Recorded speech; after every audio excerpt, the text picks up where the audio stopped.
अस्सलाम वालेकुम तमामी ख़वातीन और हज़रात। तो बेसिकली मैं अभी वीडियो बनाने से पहले मैं आपको एक अदद बताती हूँ बात कि मैंने आपके तमाम जितने भी कमेंट होते हैं उसको बिल्कुल मैं पढ़ती हूँ और आप लोग के जो कमेंट के ही वजह से मैं वीडियोस बना रही होती हूँ। अगर आपने किसी भी किस्म का कोई दूसरा ईयर अगर आपने डलवानी हो उसकी वीडियो, अगर उसको समझना हो तो do let me know in the comment section. और मैं एक और बात ये कहना चाहूँगी कि आप लोग की अप्रिसिएशन का बहुत बहुत शुक्रिया कि जब सामने वाला बंदा काम करता है और आपको आगे से अप्रिसिएशन मिलती है, दैट लिटरली मेरे को तो एक अदद किक मिलती है कि भाई अगले दिन ना उससे बेहतर वीडियो डालनी है और अच्छे तरीके से एक्सप्लेन करना है। तो उसके लिए बहुत बहुत शुक्रिया और आप लोग की दुआओं का भी बहुत शुक्रिया। बस मैं भी ये दुआ करना चाहूँगी कि अल्लाह ताला हम तमाम तरह की जायज़ ख्वाहिशात को पूरा करे और अल्लाह ताला हमारे वालिदैन को हमारी तमाम तर खुशियाँ नसीब करे, आमीन सुमामीन। और अल्लाह ताला तमाम तर बुरी बलाओं से और आफात से बचाए और बीमारियों से अल्लाह ताला हम सबको अपने अमान में रखें, आमीन।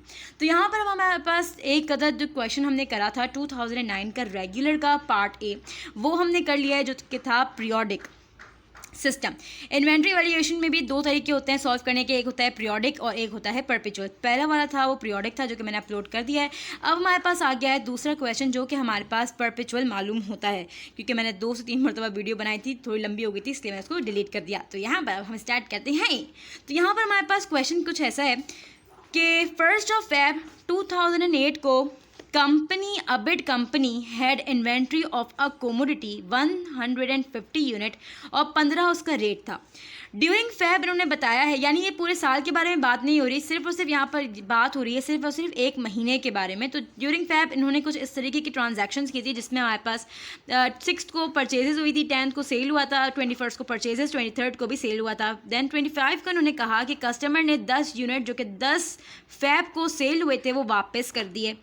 ठीक है, अब साथ साथ कंपनी ने हमें बता दिया कि आपने इन तमाम सारी चीज़ों को सॉल्व किस मेथड से करना है। तो उन्होंने बताया बेटा आपने परपेचुअल मेथड के तहत आपने इस तमाम तर मामले की इन्वेस्टिगेशन करनी है।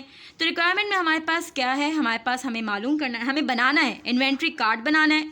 अगर आपके पास मालूम नहीं होता कि भाई पीरियोडिक के तहत करें या परपेचुअल के तहत करें, क्वेश्चन किस तरीके से करना है, अगर आपके पास रिक्वायरमेंट में आ जाता है ना कि इन्वेंट्री कार्ड, तो आप समझ जाएं कि इसको परपेचुअल मेथड के तहत ही करना है। तो साथ साथ हमारे को परपेचुअल मेथड का हमारे को अपना इन्वेंट्री कार्ड बनाना है और हमारे को मालूम करना है कॉस्ट ऑफ एंडिंग इन्वेंट्री। अच्छा जी, अब इन्होंने हमारे साथ एक जो है ना ट्रिक खेली है एग्जामिनर ने हमारे साथ एक ट्रिक खेली है। इन्होंने क्या किया है कि बहुत ढेर सारे क्वेश्चंस मैंने ऐसे भी सॉल्व किए हैं अल्हम्दुलिल्लाह, कि जिसके अंदर हमारे पास ये फेब स्टार्टिंग जो 6 हुई है ना उस परचेजेस से हुई है। लेकिन बहुत से ढेर सारे क्वेश्चंस में क्या हुआ है, स्टार्टिंग इन्होंने क्या की थी ओपनिंग इन्वेंट्री से। अब यहाँ पर इन्होंने क्या किया हमारे साथ खेलने के लिए कि हम लोग बच्चे हैं, हमारा दिमाग थोड़ा आगे पीछे हो जाएगा, तो हमारे दिमाग से ये बात स्किप हो जाएगी कि यहाँ पर भी एक जिक्र हुआ था यूनिट और रेट का, जो कि हमारे पास 1 February का था। तो यहाँ पर बात ही पूरे फेब की महीने की हो रही है, तो ये जो कहलाएगी हमारे पास ओपनिंग इन्वेंट्री कहलाएगी। तो ये हम एग्जामिनर को कहना चाहते हैं कि आप हमारे साथ खेल ना पाए, आपने हमें बिल्कुल भी बेवकूफ़ नहीं बनाया। तो हमने यहाँ पर देख लिया है कि ये 150 यूनिट जो है ओपनिंग इन्वेंट्री के हैं, उसका रेट जो है 15 है। ठीक है, अब हम क्या करेंगे, सबसे पहले तो बताऊंगी मैं आप लोगों को कि इसका तरीका क्या होता है बनाने का परपेचुअल का। एक बनता है डेट का कॉलम, एक बनता है परचेजेस का, सेल्स का और बैलेंसेस का। परचेजेस, सेल्स और बैलेंसेस के कॉलम के अंदर भी 3 कॉलम बनते हैं, क्वांटिटी, रेट और कॉस्ट। क्वांटिटी से मुराद यूनिट भी होता है, रेट तो आपको पता ही होगा रेट, और जो रुपीज़ RS जो डिनोट करता है। फिर हमारे पास कॉस्ट आ गया। अब हमारे पास ये तमाम तर लिख दिए। अब आपको ये भी पता चल गया होगा कि यहाँ पर जहाँ पर परचेजेस का जिक्र है, फोकस, जहाँ पर परचेजेस का जिक्र है वो परचेजेस के कॉलम में आएगा, जो सेल्स के कॉलम के रिलेटेड है तो वो सेल्स की जो बातें हैं वो सेल्स के कॉलम में आएंगी। अब आप कहेंगे कि ओपनिंग इन्वेंट्री हम कहाँ पर लिखेंगे, तो ओपनिंग इन्वेंट्री हमेशा बैलेंसेस के स्टार्टिंग में लिखी जाती है। तो फेब 1 का हमने लिख दिया और यहाँ पर हमारे पास क्वेश्चन की लाइन में ही 150 हमारे पास यूनिट उसके ओपनिंग इन्वेंट्री के थे और 15 उसका रेट था। तो हमारे पास 1 February की मैंने हेडिंग डाल दी डेट के उसमें, और हमारे पास बैलेंसेस के उसमें मैंने लिख दिया 150 यूनिट और हमारे पास 15 को मल्टीप्लाई कर दिया इस वाले रेट से, इसको इससे मल्टीप्लाई किया तो हमारे पास आंसर आ गया 2250। अब हमारे पास परचेजेस की बात हुई है कि सेल्स की बात हुई है, लेट्स सी। अब यहाँ पर उन्होंने 6 February को बताया कि परचेज हुई है 150 यूनिट और 16 उसका रेट है। जब हमारे पास परचेजेस के बारे में बात होती है तो हमारे को इसके यूनिट और रेट दोनों चाहिए होते हैं। तो हमारे को 150 यूनिट इसका परचेजेस का 150 यूनिट है और 16 इसका रेट है। तो हमने इसकी डेट डाल दी, 6 इसकी डेट है, 150 यूनिट लिख दिया, उसका रेट हमने लिख दिया, इसको इससे मल्टीप्लाई किया तो हमारे पास आंसर आ गया 2400। अब हमारे को इसके बाद इसको सॉल्व करने का तरीका क्या है, यहाँ पर तो हमने इसको सॉल्व कर दिया। अब हमारे को क्या करना होता है कि जो लास्ट जो बैलेंस की अमाउंट होती है उसको परचेजेस की क्वांटिटी के साथ, परचेजेस की क्वांटिटी को बैलेंस की लास्ट क्वांटिटी से ऐड करते हैं। तो हमारे पास आंसर आ गया 150 को 150 से ऐड किया तो 300। रेट को अभी रोक दें और कॉस्ट को भी यही करते हैं कि लास्ट जो बैलेंस की कॉस्ट होती है उस वाली कॉस्ट को परचेजेस की कॉस्ट से ऐड करते हैं। तो हमारे पास आंसर आ गया। लेकिन ना अब हम इस वाले रेट को ऐड करेंगे इस वाली रेट से, ना ही इसको माइनस करेंगे। अब हम मालूम करने का तरीका क्या है, अब हम करेंगे 4650 को डिवाइड कर देंगे 300 से। इसको मैंने आपको पहले भी इसका तरीका बताया है कि रेट मालूम करने का तरीका यहाँ पर भी यही है कि कॉस्ट को डिवाइड कर देते हैं क्वांटिटी से। तो हमारे पास निकल आया 15.5। तो मैंने आपके आसानी के लिए लिख दिया है कि इसको हमने इस वाली वैल्यू से डिवाइड किया, तो हमारे पास आंसर ये आया। ठीक है, any issue please do let me know in the comment section. तो अब हमारे पास यहाँ पर क्या आ गया कि 10 Feb को सेल्स हुई हैं। परचेजेस के हमारे को यूनिट और रेट दोनों चाहिए होते हैं, लेकिन सेल्स के हमारे को सिर्फ और सिर्फ यूनिट से ही लेना देना होता है। इसके रेट को हमारे को कुछ भी नहीं डालना, इसका कुछ भी अचार नहीं डालना है। तो इसके रेट को छोड़ दो, यूनिट इसके पकड़ लो।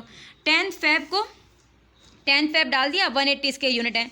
अब आप लोग का होगा कहना कि यार अब हमारे पास ना रेट है ना कॉस्ट है, तो हमारे पास आंसर किस तरीके से निकलेगा। तो लास्ट जो बैलेंसेस का रेट होता है वही वाला रेट इस्तेमाल होता है यहाँ पर सेल्स के कॉलम के रेट में। तो हमने 180 को डिवाइड कर दिया, इस मल्टीप्लाई कर दिया इस वाई सेक्शन से, तो हमारे पास आंसर ये आ गया। अब हमारे पास बैलेंसेस में क्या होता है कि लास्ट जो बैलेंस की जो अमाउंट है उस वाली वैल्यू को इस वाली क्वान्टिटी को क्वान्टिटी से माइनस कर देते हैं। तो हमारे पास आंसर ये आ गया।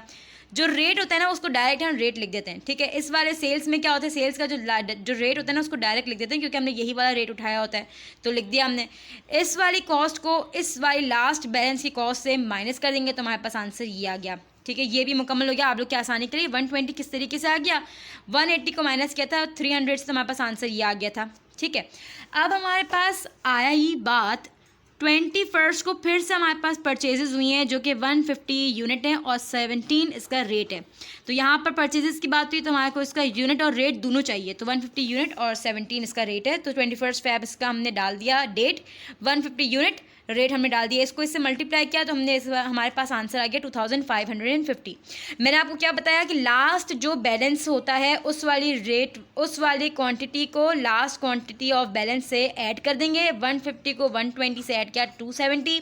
रेट को अभी हम हाथ नहीं लगाएंगे, रेट को निकालने का तरीका मैंने ऊपर बताया था, भूल गए तो कोई बात नहीं। तो 2550 की कॉस्ट को लास्ट बैलेंस की कॉस्ट से ऐड करेंगे, तो हमारे पास आंसर ये आ गया। अब आप लोग कहेंगे कि 16.33 को अब हमने इन दोनों को भी माइनस ऐड किया, कुछ आंसर ऐसा नहीं आया। तो इसको निकालने का तरीका क्या होता है, ना हम ये वाली लास्ट रेट बैलेंस का डालेंगे इस वाले उसमें, है ना लास्ट रेट ऑफ बैलेंस डालेंगे हम यहाँ पर, ना लास्ट रेट ऑफ परचेजेस डालेंगे यहाँ पर। अब हम यहाँ पर कॉस्ट में से इसको डिवाइड कर देंगे क्वांटिटी को, तो हमारे पास निकल आएगा रेट। मैंने आपको प्रीवियस वाले में भी ऊपर बताया था। तो यहाँ पर आपके आसानी के लिए कि 150 को प्लस किया हमने लास्ट बैलेंस की क्वांटिटी से, तो हमारे पास आंसर ये आया था। इस पहले हम जब परचेजेस की बारी होती है तो लास्ट क्वांटिटी की ऐड को लास्ट क्वांटिटी के ऐड से हमने ऐड कर देते हैं। फिर हमारे पास जो कॉस्ट होता है कॉस्ट को लास्ट क्वांटिटी से ऐड करते हैं कॉस्ट से, तो हमारे पास आंसर निकल आता है। और इसके बाद हम जो होता है कॉस्ट को डिवाइड करते हैं क्वांटिटी से, तो हमारे पास निकल आता है रेट। ठीक है, अब हमारे पास बारी आती है 23 को। फिर से इन्होंने कहा कि सेल्स हुई थी 160 यूनिट और हमारे पास रेट इतना है। मैंने आपको पहले ही बताया कि सेल्स के बारे में बात हो तो हमारे को रेट नहीं चाहिए होता है, इसका सिर्फ और सिर्फ यूनिट चाहिए होता है। तो हमने यहाँ पर वही कर दिया, 23 लिख दिया, सेल्स की कॉलम में लिख दिया 160। अब मैंने आपको बताया था कि जो लास्ट क्वांटिटी में जो लास्ट बैलेंस में रेट होता है वही हम रेट पुट कर देते हैं। तो हमने यहाँ पर पुट कर दिया, 160 को मल्टीप्लाई कर दिया इससे, तो हमारे पास आंसर ये आ गया। देन हमारे को यहाँ पर बैलेंसेस में भी अमाउंट लिखनी होती है। तो बैलेंसेस में हम अमाउंट किस तरीके से लिखेंगे, जो क्वांटिटी ऑफ सेल्स है लास्ट क्वांटिटी ऑफ बैलेंस से माइनस करेंगे, तो हमारे पास आंसर आ गया रेट, क्योंकि सेम ही है तो हम डायरेक्ट लिख देंगे ये वाला। फिर हमारे पास ये वाली अमाउंट जो हमारे पास सेल की कॉस्ट है उस वाली कॉस्ट जो लास्ट बैलेंस की कॉस्ट है उससे माइनस करेंगे, तो हमारे पास आंसर आ गया। ये हमारे पास 23 की कंप्लीट हो गई। देन 25 को उन्होंने कहा कि कस्टमर ने 10 यूनिट वापस कर दिए Feb 10 सेल्स में से। तो अब हम क्या करेंगे क्योंकि फेब आती है 25 की। 25 में हमारे पास इन्होंने बता ही दिया है, पहले से फोकस हमारे पास इन्होंने बताया कि 10 यूनिट जो हमारे पास 10 यूनिट जो उसमें से थे टोटल, उसमें से फेब के उसमें जो हमने सेल किया था तो उसमें से 10 यूनिट वापस कर दिए कस्टमर ने, यानी 180 में से 10 वापस यूनिट कर दिए हैं कस्टमर ने। तो अब हमारे पास 25 की हम हेडिंग डालेंगे डेट के सेक्शन में। अब हमारे पास जो सेल्स का एक कॉलम है उसमें हम क्या करेंगे, 180 में से, क्योंकि 180 में से उन्होंने 10 माइनस करने के लिए कहा था तो हम लोग क्या करेंगे, वही -10 करेंगे। अब जो रेट ऑफ हमारे पास 10 फरवरी के उसमें था सेल्स का, वही हम लिख देंगे। इसको इससे मल्टीप्लाई करेंगे, माइनस के अमाउंट को माइनस के अमाउंट से मल्टीप्लाई करेंगे तो हमारे पास माइनस की ही अमाउंट आएगी। देन हम हमेशा क्या करते हैं कि हम सेल्स वाली सेक्शन को जो लास्ट क्वांटिटी से होता है वो उसको माइनस करते हैं, राइट। तो इसका तरीका क्या होता है, उसका तरीका होता है कि हम अगर 10 था तो हम उसको माइनस कर देते हैं 110 से, लेकिन यहाँ पर हमारे पास क्या लिखा हुआ है, -10 है। -10 को -110 से माइनस किया तो हमारे पास आंसर क्या आया, 120। रेट को अभी हम हाथ नहीं लगाएंगे। इसी तरीके से -155 को माइनस जब हमने किया 1796 से तो हमारे पास आंसर 1952 आया। पॉइंट के बाद हमारे पास चेंज हो जाता है तो हमारे पास 52 आया। फिर हमने क्या किया, रेट मालूम करने के लिए 1952 को डिवाइड कर दिया 120 से, देन हमारे पास आंसर आया था 16.26 समथिंग था। तो उसके बाद हमारे पास पॉइंट के हमारे पास पूरा ओवरऑल लेने के बाद हमारे पास 0.27 हो गया। तो हमारे पास यहाँ पर जो लास्ट जो था इनका 25 का वो भी हमने सॉल्व कर लिया है। और देन लास्ट जो क्वांटिटी निकलती है हमारे पास बैलेंसेस में, वही जो होता है लास्ट हमारे पास टोटल कहलाता है। जो हमारे पास लास्ट बैलेंस कॉस्ट निकली वही कहलाती है कॉस्ट ऑफ एंडिंग इन्वेंट्री।